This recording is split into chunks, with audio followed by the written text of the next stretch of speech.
Am I the a-hole for saying no to picking up my son's half-sister from school? I am a single mom of 2 boys ages 11 and 10. Their father and I divorced 5 years ago after I learned he was cheating on me. He got her pregnant, either right before he told me and that was why he confessed, or right after. But our divorce was not an easy one. He wanted to stay friends when I could not even look at him after what he did. He and I were together for over 13 years. He was also a friend before he was my boyfriend/husband, and to have him betrayed me like that and treat me as he had was awful. He married his affair partner. They had a daughter within months of our separation, followed by a son after the divorce/their marriage. Last year, they lost a baby, which led to the discovery that his wife had cancer. What followed was a lot of fighting between the two of us again.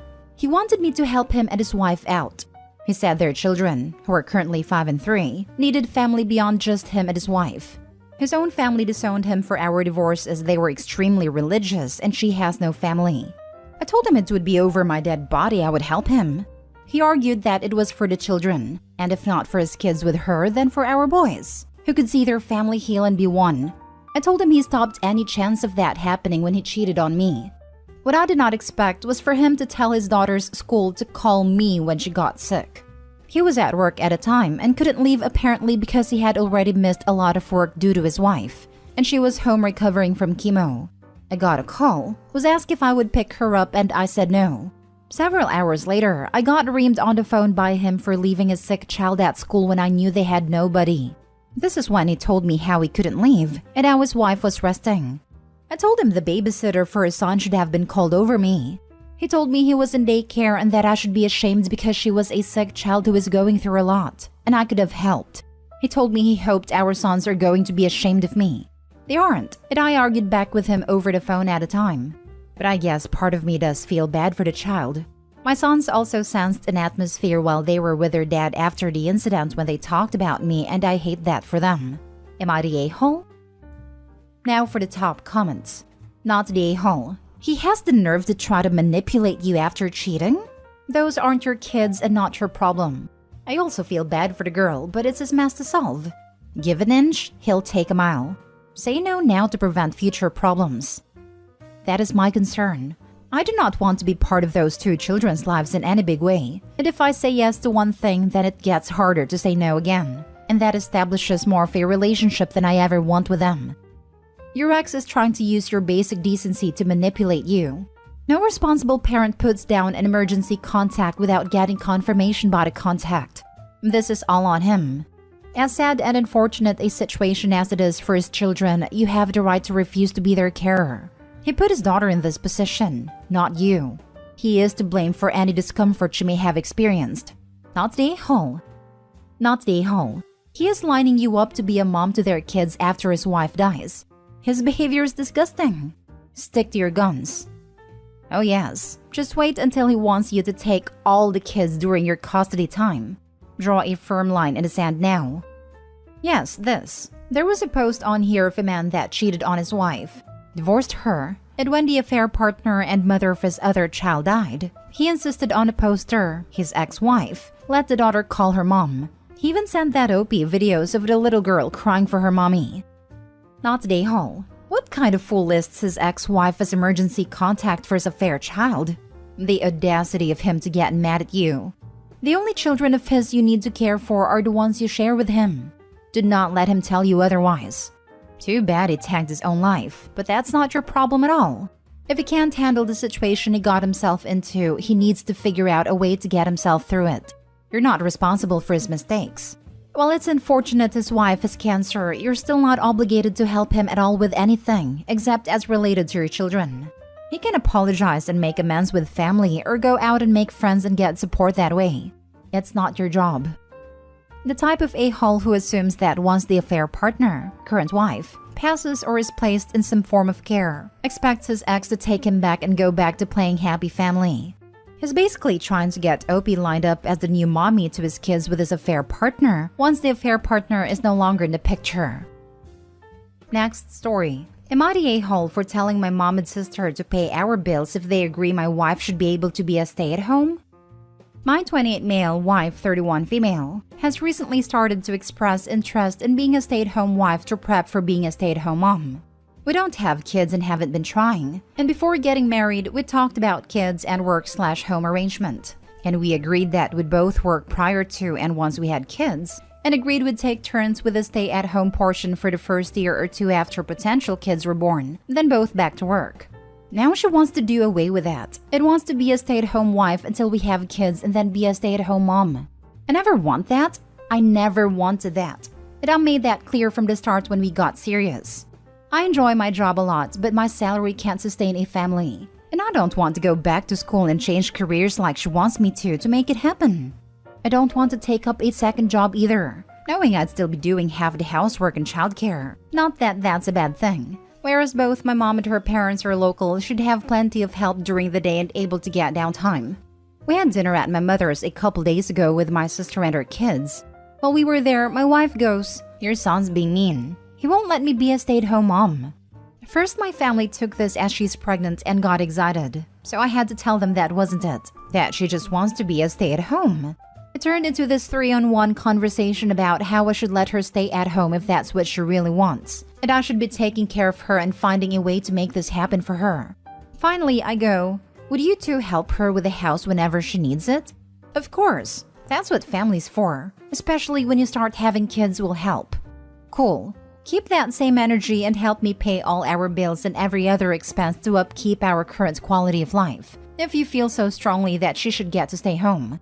They did not like that and told me I was being overdramatic. My mom called me stubborn and told me to find corners to cut to afford everything on my salary and drop things like streaming services, some of my hobbies, go from 2 cars to 1, etc. We left and my wife wasn't too happy on the way home. She says I was out of line for saying that to my mom and sister, especially since she thinks I was serious. Was I wrong for telling my mom and sister to pay our bills if they wanted me to go along with it? Not today, Hall, because you didn't bring it up to them. Your wife did. She was being manipulative and you called her on it. Be careful. I could see an, "Oops, we're pregnant. Now we have to stay home" moment coming. Haha, glad it wasn't just me seeing it. Not the a-hole. I've been here and the divorce will be horrible once you have children. Get out now. She's shown her true colors. This is the warning sign. Seriously, divorce this woman. Not the a-hole. Or at least get a vasectomy. I agree. End this now. Being stay-at-home used to mean all husbands needed to do at home was mow the lawn, shovel snow, and take cars in for service. If her expectation is you will be doing half the housework and childcare when at home, don't come at me. I believe in involved parents of all genders, just making a point here. Plus working 2 jobs, or going to school while working to get a higher salary job you don't even want. When the agreement was you would take turns being stay-at-home after kids, that would be a big no for me. I found out after I was with someone for almost 2 years that he expected me to quit work, be a stay-at-home mom, plus have way more kids than I could mentally and physically handle. If you can do that, great, but it would have both broken me and been unfair to the kids. I thought he loved me for who I was, but it turned out he expected marriage to magically transform me. Not the a-hole. Good luck, Opie. Take care of you. Next story. Am I the a-hole for telling my sister to stop coming to me to complain about what my husband says to her? My female 31 sister, female 35, Claire, has struggled with her inability to have kids for years. She gets all kinds of questions from people about when she'll have kids, but somehow she focuses on what my husband says about the topic and complains about how he constantly makes backhanded comments about her inability to have kids. She once claimed he told her women in their 30s plus have lesser chances to bear children. Or that one time she claimed he mocked her infertility by calling her garden barren, just like her. I admit that my husband is the type to dish it out, but her complaining seemed excessive because she never liked him anyway. Last week, we got together for dinner at my parents' house. My sister came downstairs later while my mom and I were in the kitchen and told me that my husband suggested she backs out of her IVF treatment and find a better use for the money when she announced wanting to try IVF. She went on about how insensitive and hurtful his words were. I felt upset that I told her she was right to be mad, but she needed to stop coming to me complaining about him as if he was my son, and try to speak to him instead. She snapped at me saying she'll already talk to him, but since he's my husband and I brought him into the family, then I should be the one to handle him. I told her reasoning didn't make any sense, but she called me selfish and cruel just like him. It got so overwhelming when my mom sided with her, even going as far as to say I was enabling him. I left and went home. My husband said my sister is just being too sensitive because he was just giving his honest opinion when she brought up the IVF, and said that if she has an issue with him, he should tell him to his face. He also said that she's probably looking for an excuse to pick an argument with me, and that I was innocent and had nothing to do with this despite her trying to involve me. Neither she nor my parents are speaking to me as of now. Am I the a-hole? Now for the comments. You're the a-hole. Tell your husband to keep his mouth shut. My husband is the type to dish it out. No. Your husband is the a-hole that thinks it's appropriate to comment on your sister's body and reproductive issues. What an awful inconsiderate man you married, and you don't seem too far behind him. He is also the type to believe his opinion is relevant and that other people care to hear it. Hopefully someone clarifies to him that this is not the case, and since he is neither the sister's financial planner nor fertility doctor, he should sit back down. This right here. It's one thing, to be honest, if someone asks for your opinion. It's an entirely different thing to offer your opinion when it's neither wanted nor needed. My uncle is like this. If he's read a book or heard a podcast, he's an expert. Even if it's my field of study with advanced degrees in peer-reviewed publications. I'll never forget the look on his face when I said, well, that's a common misconception among people who only have a superficial understanding of the issue. If you want to dig deeper, I can send you some articles.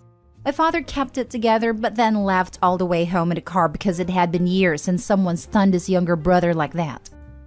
You're the a-hole. Fertility issues are incredibly personal, and your husband has absolutely no place dishing it out, as you call it, over something so personal and sensitive.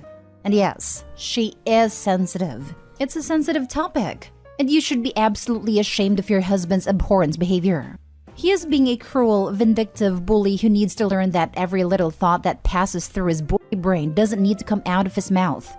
Furthermore, him specifically targeting your sister says he actually wants to be cruel and hurtful to her, and you enable him. Now don't come to me about his behavior. Why shouldn't she? You married the oaf. He's your responsibility. Or are you just happy that when your sister is around, he's not being a cruel, vindictive idiot to you? Could also be that it's the kind of crap Opie wants to say herself, but she knows that their family will be a lot less tolerant of that nonsense coming from her than her husband. Now for the last story. Am I the a-hole for saying my sister-in-law is not my nephew and niece's mom? We have some background here. My sister-in-law is my brother's second wife, and she's the stepmother to his 3 kids ages 17, 15, and 14. My brother, Sam, lost his first wife when the kids were very small and remarried quickly, in part because he did not want to be alone, and also because he did not want his kids to grow up without a mom. They have been married for 10 years now, and the 3 kids in question do not call sister-in-law mom. They do not want anyone else to call her their mom either. She is the mother to my 2 nephews with my brother, but the discussion in question is regarding the older 3. My brother and sister-in-law went to therapy with the kids out of concern that children so young were so resistant to calling a new mother figure mom, someone who loved them and was genuinely there wanting the best for them. They ended up blaming their maternal family for the lack of title for sister-in-law and attempted to cut them out of the children's lives when the maternal family refused to tell the kids they wanted them to call sister-in-law mom because she was mom now. The courts were brought in, and that put a stop to removing contact. Over the years, the kids have been corrected many times. There have also been many punishments given out because the kids rebel against sister-in-law and have said things to hurt her. It's basically one big fight at their house. The rest of my family are kind of mixed in all this, and some feel like Sam and sister-in-law are wrong to push, but others believe something is amiss because the kids have not mellowed out towards sister-in-law at all and still refuse to have anyone speak about her as their mom. I think they also believe their maternal side of the family are to blame and that they believe they are wrong for not encouraging it. I have spoken to my nephew and nieces, so I know their mom's family have never said anything. What they do is talk about their mom and share her memory with them, and it's led to a connection forming through the maternal family. I think it's unfair to keep pushing them to call sister-in-law mom, and I think a focus should have been put on giving them a happy home life versus pushing for something the kids have expressed they do not want. A few days ago, Sam and sister-in-law were talking to our family about the kids going back to school and how my 14-year-old niece corrected the school admin who referred to sister-in-law as her mom. Sister-in-law talked about how upset she was and how she doesn't understand how the kids can still be so wrong on this. Sam even said he wanted to pull his hair out. I suggested, and not for the first time, that they should come to terms with the reality of things. Sam replied the reality is sister-in-law is their mom and has been for 10 years. I told them the reality is sister-in-law is not their mom. She's their stepmother, and you can't force feelings on that to change. I am now considered the a-hole. They said I only hurt sister-in-law more and rubbed her face into rejection by saying it. Am I the a-hole?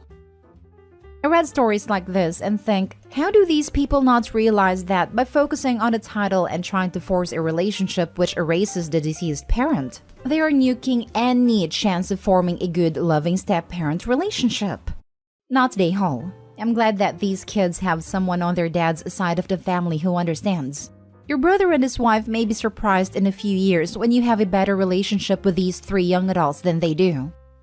I think sometimes people forget that kids, while young and not always knowing the best, are people with their own thoughts and feelings.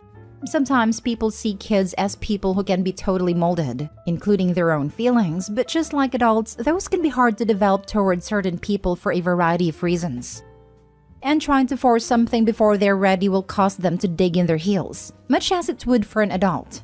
Had they not insisted upon it so early and so aggressively, and instead allowed the kids time to develop a maternal bond, it might have happened naturally. Making it a point of contention cemented her position as stepmom in their hearts and minds forever.